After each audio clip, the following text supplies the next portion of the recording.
Hey there, Parker Reed here, and welcome to PR Media, for everything movies and music through my eyes. And today we have a review of the new film, Land.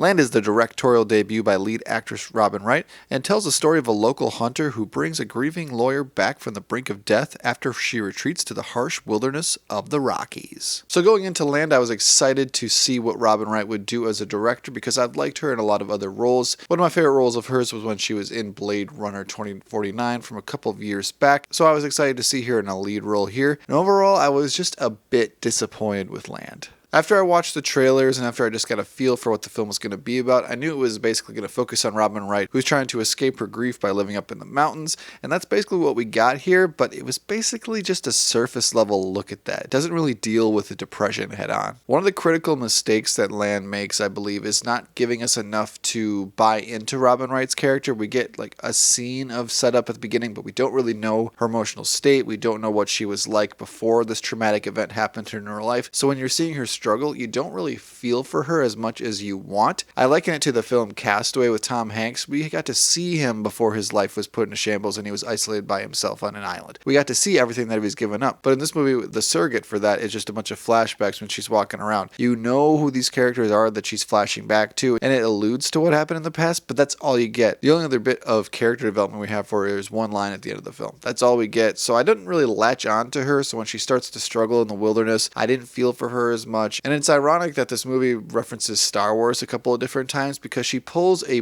prequel George Lucas move, and that's when there is a really emotional scene or a really pivotal scene. Instead of just having the actors feel that scene and act out their emotions, they start to talk at you through it. They start to talk about exactly what they're feeling. A lot of the times it's when she's alone, so I'm like, did you really need to say that? That's a Padme moment like this. Anakin, you're breaking my heart. You're going down a path I can't follow. It's quite frustrating because the audience is not dumb, and I'm pretty sure they would have understood what was going on in that scene, but explaining it to a T, it lended to a sense of unbelievability for me as I was watching Land. And I know I started off with a bunch of negatives, but there were a lot of positives in this movie too. I think it's beautifully shot. The cinematography in Land is phenomenal. All the wide ranges of Colorado in the background were beautiful to see. And just from a cinematography standpoint, it's pretty solid as well, considering the fact that most of the movie just has one or two characters on screen walking around the wilderness. It was nice to look at. And another opportunity I think this movie kind of fumbled a little bit was the opportunity to have a really unique score. It felt just very placeholder. It didn't draw me in nearly as much as I wanted it to. And on paper, this movie checks a lot of the boxes. I mean, it has two good performances by its lead actors. It has an interesting setup of just having a character isolated, but it just felt flat for me. It hit all the beats that it needed to, and by the end of it, there are some plot conveniences that had me rolling my eyes a little bit. I didn't love Land, but I think it was competently directed. I think Robin Wright picked a good first project because it mostly just focuses on her,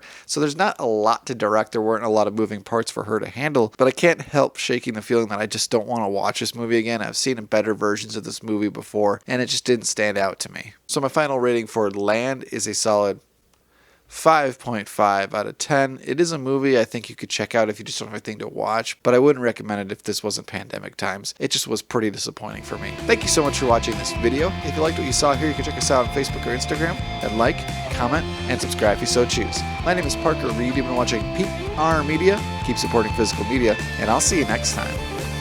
Thanks, guys. Have you thought about what you want your life to be now?